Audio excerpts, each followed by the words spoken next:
कुरुक्षेत्र की विश्वविख्यात भूमि है। पांडे जी ने मुझे मेरे पूर्वजों के ज्ञान रूप में प्रस्तुत है।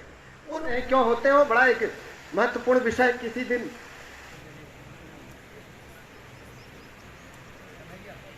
पार्थो वत्सः सुधीर भोक्ता मोहन तिवारी,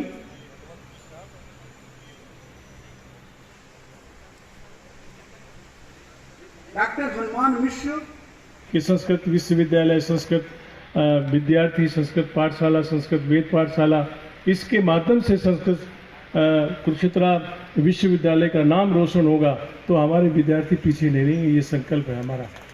जो 3 दिवसीय वैदिक सम्मेलन जिसका आज यहाँ पर समारोह सत्र था, जिसका आज समापन हुआ, ये कुरुक्षेत्र में इसका आयोजन हुआ और महर्षि सांदीपनि जो योग संस्थान है उज्जैन में, उनके साथ संयुक्त तत्वाधान में जयराम विद्यापीठ कुरुक्षेत्र ने इसका आयोजन किया। मैं समझता हूँ कि पूरे कुरुक्षेत्र के लिए बहुत ही गौरव की बात है कि पिछले 3 दिवस यहाँ पर वेद पाठों का, वेद स्वरों का, वेद मंत्रों का जो घोष हमने यहाँ पर सुना और देखा, ये अपने आप में बहुत अद्भुत अनुभूति थी। मेरा सौभाग्य है कि आज समारोह सत्र में मुझे आने का यहाँ पर अवसर मिला और महाराज जी को और जो दूसरे हमारे वक्ता थे उनको सुनने का अवसर मिला और ये समझने का भी एक अवसर मिला कि वेद ज्ञान के भंडार हैं। आज हम नई शिक्षा नीति के अनुसार भी जो हमारा उद्देश्य है वो पूरे विश्व में नॉलेज में सुपर पावर बनने का हमारा उद्देश्य है। तो नॉलेज की जब हम बात करते हैं तो हमें ये भी मालूम पड़ता है कि नॉलेज यानी कि जो ज्ञान है वो वेदों में निहित है।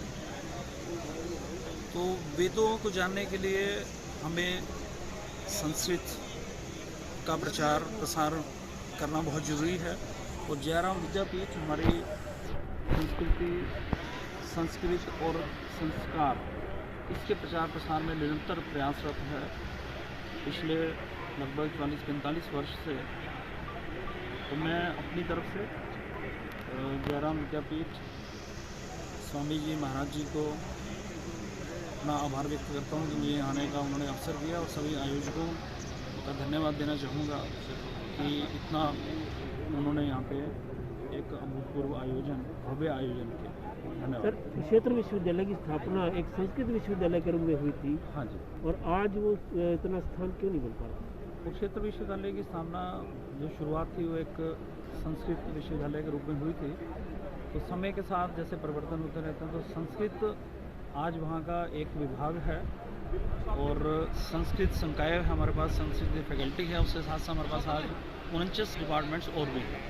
टोटल हमारे पास 10 फैकल्टीज हैं जिसके अंदर 49 डिपार्टमेंट्स हैं लगभग हमारे पास। उसके 290 कॉलेजेस एफिलिएटेड हैं, 2 लाख छात्र उसके अंदर अध्ययन रहते हैं।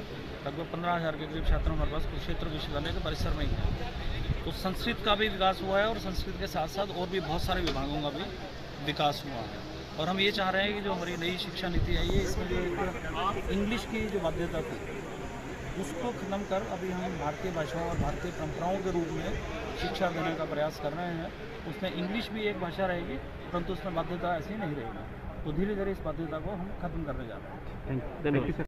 जयराम विद्यापीठ और संस्कृत सांदीपनि विश्वविद्यालय उज्जैन के तत्वाधान में 25, 26, 27, 3 दिन पूरे हिंदुस्तान के वेदों के विद्वान पंडित यहाँ कुरुक्षेत्र में जयराम विद्यापीठ के प्रांगण में पाठ किया।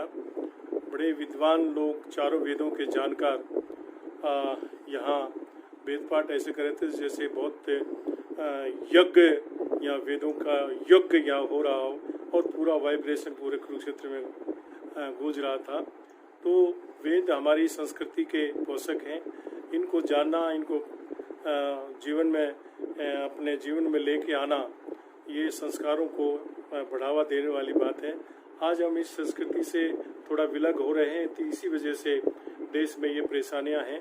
हमें हिंदुस्तान की पहचान वेद हैं, हिंदुस्तान की पहचान हमारे संस्कार हैं और हमें संस्कार वेदों से मिलते हैं। ये वेद सम्मेलन कुरुक्षेत्र में कराने का यही मकसद था कि हमारे जयराम विद्यापीठ में बच्चे और कुरुक्षेत्र में बच्चे जो वेद अध्ययन करते हैं उनको सीखने को मिले, क्योंकि आगे चल कर के उन्होंने ही वेदों का प्रचार करना है और वेदहीन व्यक्ति का जीवन भी निरर्थक है। और जो लोग ब्राह्मण हैं उनको तो खास तौर से वेदों का अध्ययन करना ही चाहिए और वेद प्रचार करना चाहिए। आज ये पूरे हिंदुस्तान में बहुत कम ऐसे वेद पाठी रह गए हैं। ये भी एक चिंता का विषय यहाँ व्यक्त किया गया कि हमें जितने भी हिंदुस्तान में संस्कृत विद्यालय हैं वहाँ पे वेदों का अध्ययन ज़्यादा से ज़्यादा संख्या में छात्र करें, इसकी व्यवस्था पर भी जोर दिया गया है। सरकार से भी मांग की गई है कि आप संस्कृत को बढ़ावा देने की बात तो करते हैं, लेकिन व्यवस्था इसमें जैसी होनी चाहिए वो अब नहीं है। हम मांग करते हैं कि पूरे हिंदुस्तान में जहाँ वेद विद्यालय हैं, जहाँ संस्कृत विद्यालय हैं, उनको सहायता मिलनी चाहिए, उनकी मदद होनी चाहिए, तभी वेदों के प्रकांड विद्वान हम तैयार कर सकेंगे। पूरी दुनिया में हिंदुस्तान के वेदों की पहचान के साथ वेद पंडितों की भी मांग बढ़ती जा रही है। पूरा हिंदुस्तान को छोड़ के दुनिया में वेद पंडितों की मांग है, तो हमारे हिंदुस्तान में वेद की मांग पंडितों की क्यों नहीं होनी चाहिए, क्यों नहीं तैयार हमें करने चाहिए। विश्व गुरु तभी हम बन सकते हैं, तभी आप कहला सकते हैं जब पूरी तैयारी के साथ हम वेदों के जानकार हिंदुस्तान में पैदा करें और हिंदुस्तान से बाहर जाकर के वो हमारी संस्कृति का प्रचार प्रसार करें।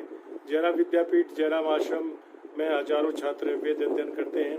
हमारा अब ये वेद पाठ के बाद सभी की ये इच्छा जाहिर की है सभी ने कि जयराम विद्यापीठ भी संस्कृत विश्वविद्यालय बनाए। मेरी भी इच्छा है कि हम जयराम आश्रम की तरफ से संस्कृत विश्वविद्यालय बनाएं और बहुत जल्दी इसकी तरफ बढ़ेंगे। कुरुक्षेत्र की पवित्र भूमि पे ये संस्कृत विश्वविद्यालय या हरियाणा में कहीं भी संस्कृत विश्वविद्यालय हम बनाएंगे, क्योंकि हमारी संस्था का उद्देश्य भी संस्कृति के प्रचार प्रसार को लेकर के अच्छे बच्चों में अच्छे संस्कार देना, राष्ट्र की भावना पैदा करना, वेद के प्रति और धर्म के प्रति बच्चों की भावना पैदा करना, ये हमारा प्रथम उद्देश्य है।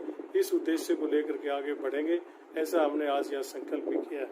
कब तक महाराज जी इसके विद्यालय बन जाएगा, क्या देखिए बहुत जल्दी इसकी तरफ बढ़ेंगे। अभी ये बात सभी ने रखी है और मैं भी अपने संस्था के सभी ट्रस्टियों के सामने इस बात को रखूंगा। मेरा ये मन है कि बहुत जल्दी इस काम को पूरा करके समाज को समर्पित